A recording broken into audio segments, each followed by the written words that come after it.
Welcome, everybody. I am here with Di from the AICPA. She leads the digital asset attestation subgroup. And we are here talking today because we have exciting stuff coming out of that group. If you recall, we spoke with Di maybe a couple months ago about the stablecoin reporting criteria from the AICPA. We did a full webinar on that. So if you haven't seen that, definitely go check that out. And now from that attestation subgroup, we have the next proposed criteria here. This one focused on internal controls. And, so this is specific again to asset-backed, fiat-pegged tokens, what we often call stable coins. And I think this draft is significant, right? I think it aims to provide a standardized framework for how token issuers operate, how they manage the assets that are backing those tokens. And obviously we know in the digital asset space, credibility and transparency are super critical. So I think this is a major step forward. I think, like I said, we've already kind of discussed previously the criteria on reporting, and this one is focused on controls and operations. So Di, maybe we can start right off the top with, what are these, proposed stablecoin controls criteria?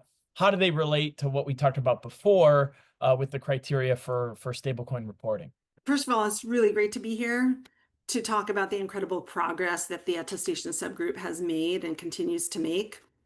And when the attestation subgroup was first formed, we discussed market needs. And at that time, we had come up with two projects related to developing criteria. First, what you talked about was the criteria for stablecoin reporting, which is the currently published criteria.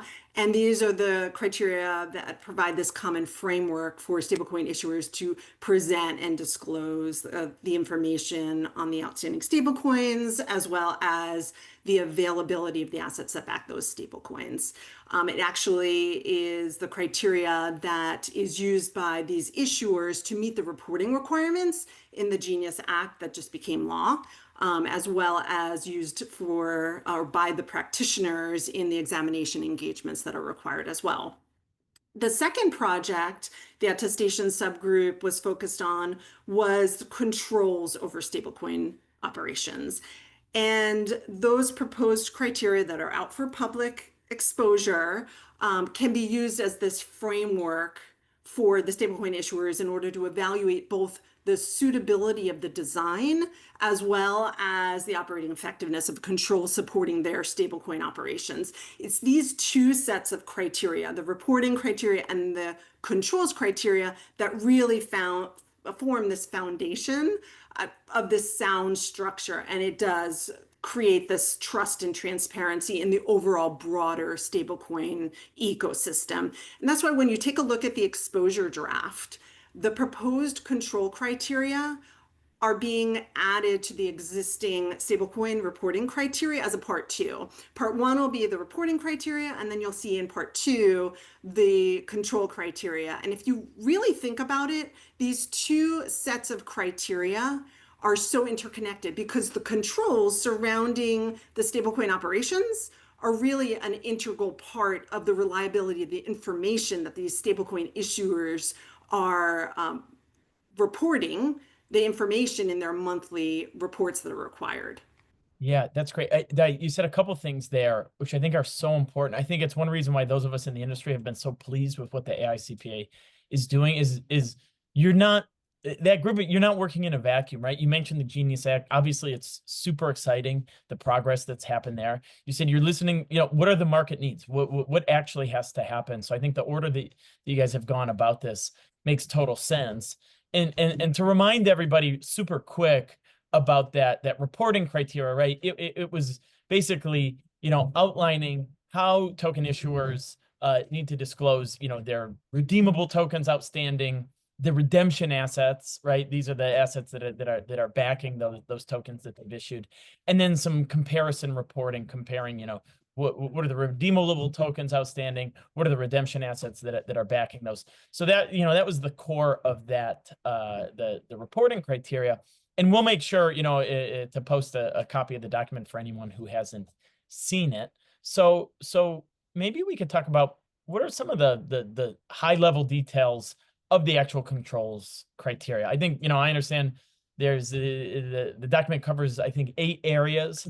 Can you provide any kind of high level details about what the actual criteria is? Absolutely. And just to make a key point in that last part where we're talking about the different types of criteria, key point, the reporting criteria is at a point in time report. Mm. And the control criteria is over a specified period of time. And that's why it's great to have this foundation and structure for comparability of stablecoin reporting.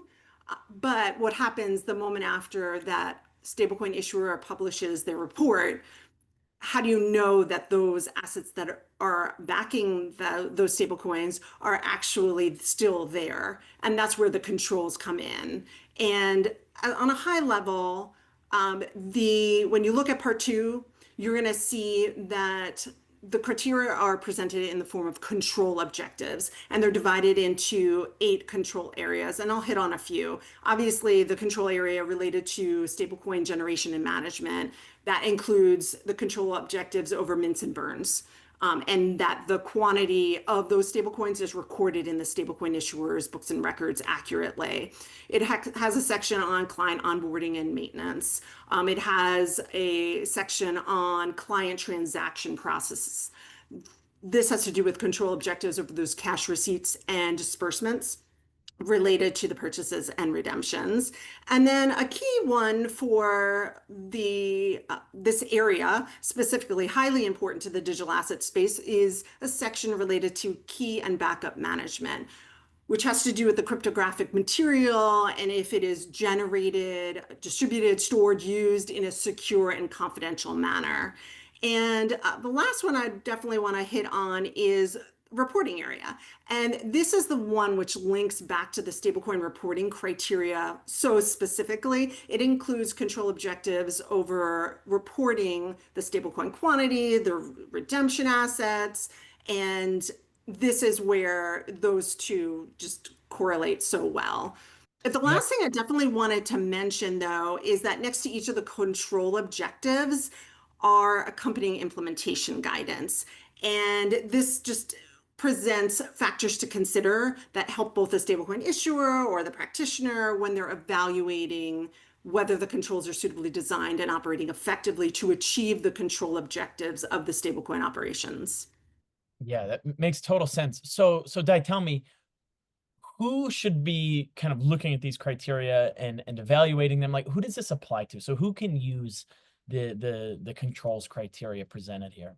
So there's two main groups. The stablecoin issuers can use these. And if you take a step back, when considering the design of controls that support stablecoin operations, the issuer has to first identify risks commonly associated with the stablecoin operations. That's the first step, risk identification.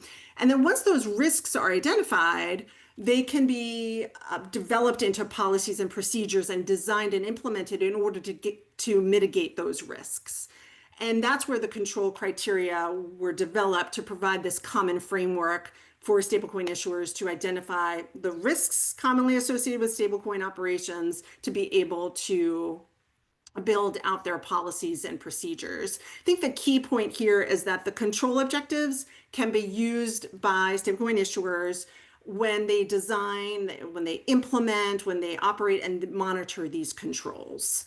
And then the second group is the practitioners reporting on management's assertions on this subject matter. And these control objectives can be used as criteria to evaluate and report on the suitability of both the design and the operating effectiveness of the implemented controls.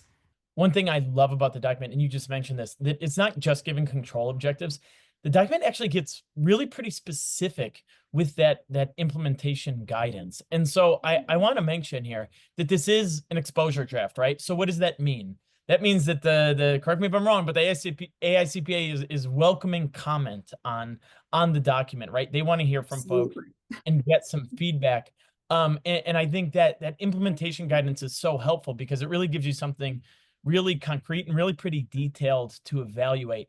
So Di, maybe you can talk about What are some of the key questions, when we're thinking about folks submitting comments and giving the AICPA feedback, what are some of the key questions that the group is looking to have answered in the exposure draft? When we publish any exposure draft, we always include this set of questions for the comments. These questions are really important because the criteria only takes into account the views of those that were involved in the development of the criteria, and we are looking and need a broader view. That broader view is what really kind of raises the criteria that we've developed to this level of excellence we're looking for, right? So some of the questions are, did the criteria, or I should say, did we include criteria that is not relevant? What we don't want noise in this, so if it's not relevant, we don't need it in here. Is there anything missing? Is it comprehensive? Do we miss a key area or a control objective within a control area? Are there concerns about the measurability or level of the detail that's being asked to be provided? Is it too much? Do we need to tone it down? Is there anything inaccurate in there? If you take a look at this and you find a fatal flaw of some kind, we want to know about that.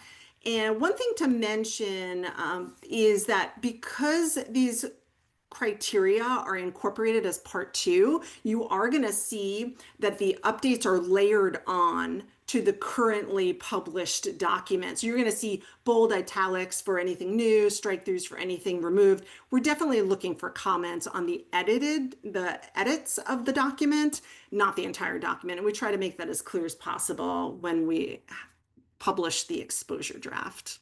That's a great point, and what a great example of the fact that you are really listening to this feedback and making edits to it. That's great. So let's talk maybe we've got a deadline coming up here, right? So there's not a lot of time left to submit comments. I think our deadline is August 11th. Is that right? It is, yes. Okay, And so you let's talk about how can folks, submit comments? If I'm someone in the industry, I say, oh, geez, this applies to me. I read something in here. I want to provide some feedback. How do I submit comments to this guy? basically you just email me at stablecoinED at AICPA-SEMA.com, and those comments come directly to me, and we do welcome any and all comments. Oh, that's great. And we'll make sure when we post this that we'll include all of that information to make it really easy for anybody watching this to submit some comments. What happens? So you receive all these comments, then what happens? What's next in the process, Dai? So we compile them, and the attestation subgroup reviews every single comment that comes in. We discuss them as a group and we resolve them. And then once all those comments are resolved, the document has to go through our final review stage. AICPA has an assurance service executive committee that has to review and approve all criteria. And once we get final approval, then we go ahead and publish it. Awesome. Awesome. Okay. So Di, maybe we can end with this. I don't mean to put you on the spot, but when we talked to you before about the reporting criteria, we asked you, we said, okay, what's coming next? And you kind of hinted to us, we're going to see some stuff about controls. So now this is here. So I got to ask you, what is that attestation subgroup? What are they focused on next? What can we expect to see coming? So aside from these 2 sets of criteria, we identified this need for guidance for practitioners who perform assurance engagements over the disclosures regarding outstanding stablecoins and asset balances, as well as the effectiveness of controls in place.